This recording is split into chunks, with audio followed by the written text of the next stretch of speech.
What's going on, everybody? Johnny here, bringing you my very first episode of the channel. Super stoked you guys can be here to check it out. Just want to give a quick introduction into what my channel is actually going to be about. So we're going to be talking a lot about movies, mostly horror movie film reviews. We're going to talk about like dramas, dark dramas. Also, we're going to be dabbling into the paranormal, specifically a lot of UFO stuff, which is a huge thing I'm also really into. Dabble into some ghost, weird creature stuff. Also, it's a true crime because I'm definitely into a lot of true crime stuff. So first of all, we're going to be talking about what's been going on in the 2025 year so far. So 2025 is already started with a little bit of a bummer. We're in April, actually. So the first thing I want to talk about is actually the two losses that we had this year, which are pretty big, especially for me. One of them being the first one was David Lynch. He passed away earlier this year in January. So that was such a tragic loss, but David Lynch leaves a huge legacy of film behind. And with David Lynch, he was a huge inspiration for me when it comes to film and like knowing about how film can be delivered and how writing and how directing can make a huge difference. Before even knowing about David Lynch, I would watch a bunch of films and obviously super into him, but once I learned about David Lynch and like the way he filmed, it was super intriguing because I never seen that style before. He did a lot of surrealism, a lot of stuff that was just open for interpretation, and he just always went kind of like off the rails, but in his own way. And so David Lynch definitely had his own way of telling a story, creating characters, and just like having so many questions within a movie or a show, and you're just left wondering like, what the hell is going on with this thing? So, when it came to Twin Peaks, I was super intrigued because I saw that at a very young age, and just being baffled by what the hell I was watching. I was like, what is this show about? And so Twin Peaks got me super intrigued because it dabbled with drama, it dabbled with supernatural element, it dabbled with surrealism and dreamlike sequences, and just you're open for interpretation of what the hell you want that show to mean to you. But a lot of stuff was super cool to learn about with that style and just what he did with the whole industry. He changed it forever. I mean, like starting with Eraserhead in 1977. That movie is absolutely off the walls, bizarre, but it's a great film. It's just, I'm sure everybody in 77 was just like, what the fuck am I watching? Because he took a different approach of telling a story and stuff like that. So also want to dabble into, all the different movies and shows that David Lynch worked on. So, he made Eraserhead, like I said. Twin Peaks came out in 1990. Probably like one of my favorite shows of all time, and that's like the X-Files before the X-Files. It gave a whole inspiration to the X-Files series, just because it dabbled with a lot of different elements such as drama and paranormal and like even like UFO elements. There's some stuff in there where it definitely, you can dabble into aliens and stuff like that, or UFOs or some kind of interdimensional kind of stuff, but that one was cool. Also, you have Blue Velvet, which is awesome. Kyle MacLachlan is just a badass actor, and I love that David Lynch used him in so much stuff. It was really cool. Lost Highway is another great movie. Very bizarre as well. I mean, like all of David Lynch's work. Lost Highway is a great one. The Elephant Man. Elephant Man is such an awesome movie. That one, it definitely was more of his kind of mainstream kind of movie. But it was a very, very good story and an awesome movie, and just the way he even filmed it and everything about it was amazing. Inland Empire, totally off the walls, bizarre movie. Like I said, most of his work is really weird, but this one, it's super weird and it's cool. The way it's recorded is very like weird as well. It's like, I don't know, it's hard to explain, but the way that it was filmed, I only watched it probably like 2 times, but I remember being like, what the fuck is this movie even about? So that one was really cool. Huge one. One of my favorite films of all time too is Mulholland Drive. So Mulholland Drive was the one that came out in 2001, and it had Naomi Watts, a big all-star cast. I got to go over it again and remember who was all in it. But Mulholland Drive, Justin Theroux's in it, and a lot of even Billy Ray Cyrus is in the freaking movie. He's so freaking weird, but he comes out for a little part, but it's really cool. And that one came out in 2001, like I said, and that one was the one that won him an Academy Award for Best Director. So that one put his name on the map, and honestly, that movie is just on a league of its own. It's amazing. It still holds up. All of his films hold up today, and every time you watch them, you learn something new about David Lynch, or like the story that he's telling in it. and you can get new interpretations all the time. So that's the cool thing about his work, is that once you watch it once, you're kind of get like one idea, but then you watch it again, you're like, wait a minute, like, what about this? And so, a lot of stories usually go from point A to point B and they'll end. I feel like a lot of David Lynch's work just went from point A to point B, C, D, X, Y, Z, like all over the place. So that was cool about him, is that it was always open-ended. So I'm going to go over a lot of his films, but obviously just right now I'm just talking about like, his body of work, and just he was a legend of the industry. Totally sad when that happened, when I found out that he passed away. So Lynch was, iconic, definitely huge part of my life when it comes to film. So, and there's also a legend like Stanley Kubrick, Martin Scorsese, you even got like the toe sucker Quentin Tarantino. He made some great movies, and we're going to go over a lot of those too. And then I feel like there's some new heavy hitters as well, like Robert Eggers. His stuff is freaking top tier. I haven't seen one bad Eggers movie so far. So Robert Eggers is definitely on that thumbs up, getting up their list. And also Ari Aster. Ari Aster's another one who's got a powerhouse listing of films. So those, I'm going to be definitely going over a lot of those people. I'm big on directors. Even like with David Lynch, going back to even like the music that he used in all of his shows and movies, freaking phenomenal. So thumbs up to all those guys, and we're going to be going over a lot of those films. So there's that for that. So moving on to the next one that was a big tragedy of loss for us was Val Kilmer. We recently lost Val Kilmer not so long ago, and he was another one, a legend in his all of his performances. Like everything that he touched was gold, and Val Kilmer is one of those actors that will hold like a huge body of work that will just never go away, and people will definitely be inspired by all of the stuff that he's done. So Val Kilmer is definitely one of those actors that will live on forever, and people will always just, try to learn from his craft that he created, and him just being himself. And, obviously we're going to go over like a lot of his movies that he's done. For me, the number one is, if people know me, is Tombstone, when he played Doc Holliday. His version, or his portrayal of Doc Holliday was just so fucking badass. Like that was just meant for him. That character was definitely him. Val Kilmer brought the freaking hot sauciness to that damn fucking role, and every word that he said, the way he delivered it, he was so sarcastic, he was funny, but he was a badass, and he was sick, and his character was a sick character, but he just was nonstop. So for me, all those lines, I can repeat that damn movie because of him. And the movie itself is a badass movie. I mean, you got freaking Kurt Russell as Wyatt Earp, you got Bill Paxton as Morgan, you also have Michael, I can't pronounce his name that good, but Michael Biehn as Johnny Ringo, and then you also have Sam Elliott, with the big old thick mustache as Virgil. So definitely an all-star cast. A great film. I think everybody in their roles played phenomenal, but like I said, for me, the top character that I always root for, and I'm always like, fuck yeah, every time I rewatch it over and over again, is definitely Val Kilmer as freaking Doc Holliday. So good. I'm your Huckleberry. Every line, it's just top notch. Then he also came out, of course, in the iconic Top Gun in 1986, and then he also came out in the 2022 one. Sorry.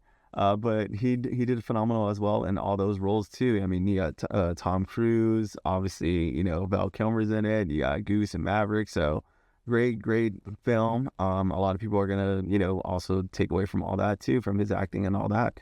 Also, his portrayal of Jim Morrison in The Doors in 1991. Who else could play Jim Morrison? I mean, he nailed it. He played Jim Morrison to the T.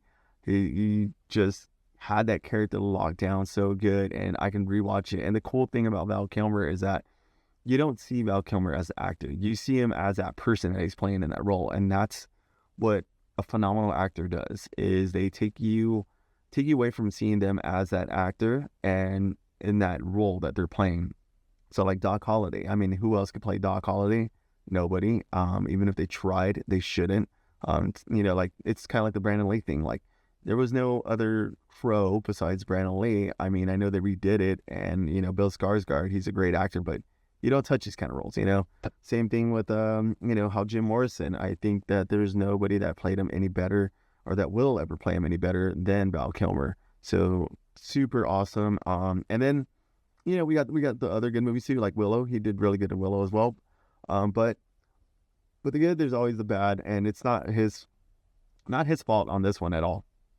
But because the movie just stunk in general, was Batman Forever. Batman Forever came out in '95, and the '90s Batman were so corny and quirky, and you know, you had the goofy ass Riddler played by Jim Carrey, and it was just like so bad. His outfit was just like a spandex suit with like question marks and goofy as hell.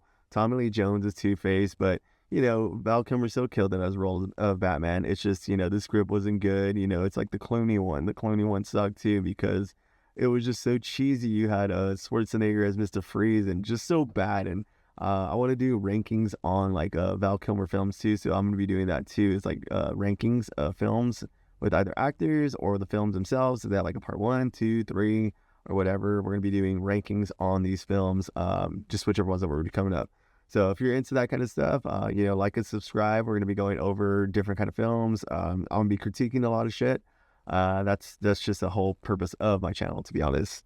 Now moving on to the UFO and paranormal stuff. This is another huge thing that I'm super into. So my whole thing with the channel is going to obviously be, like I said, films and UFOs and the paranormal and strange. So, you know, we're going to be talking about what's going on in the current stuff with the UFO phenomenon.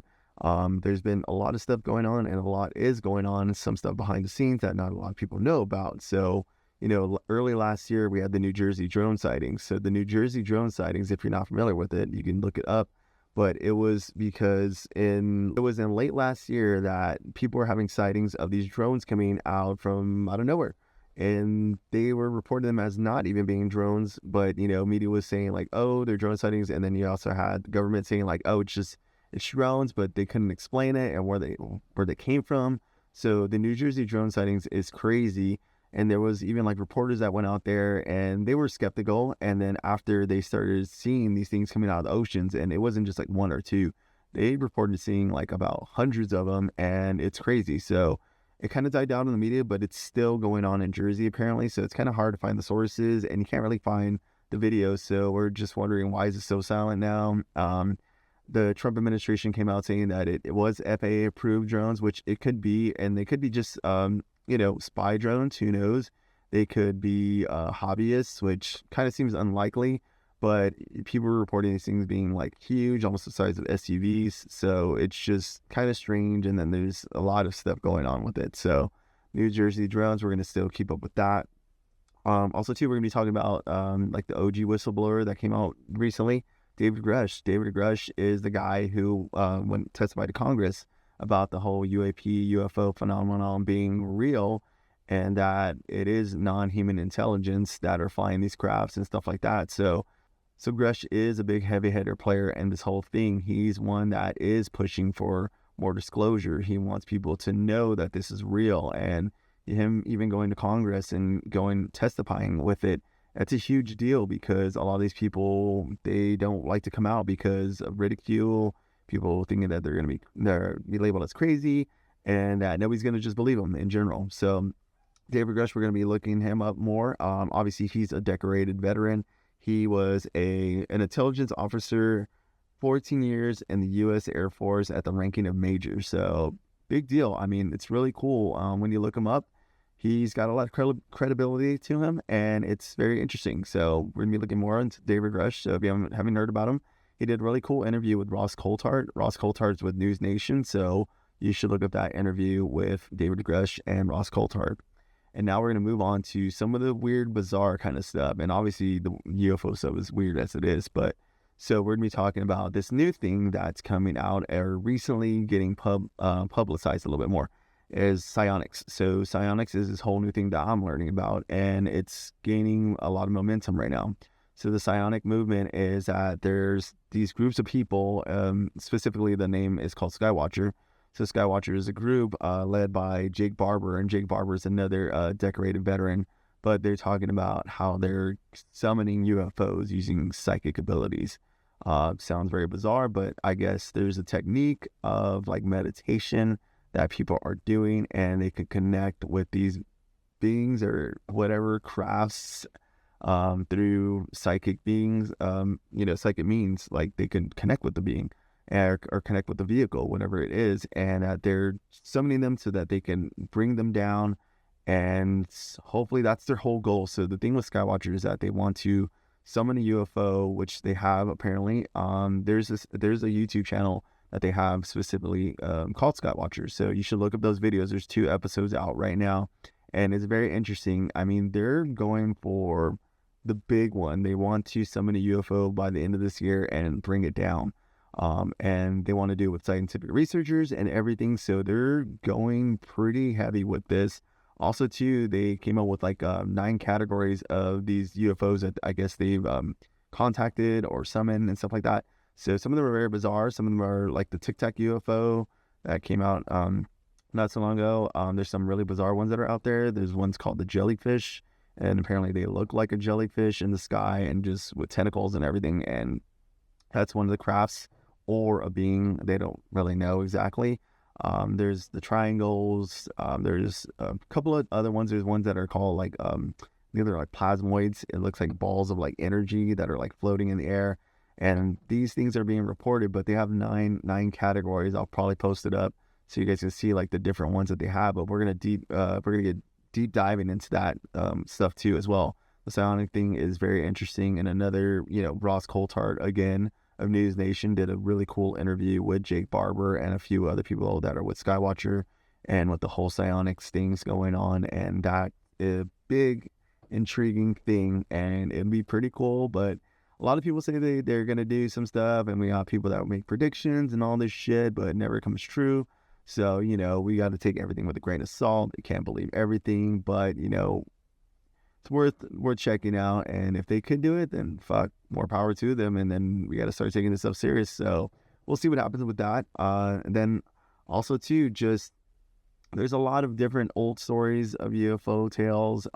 Rendlesham Forest.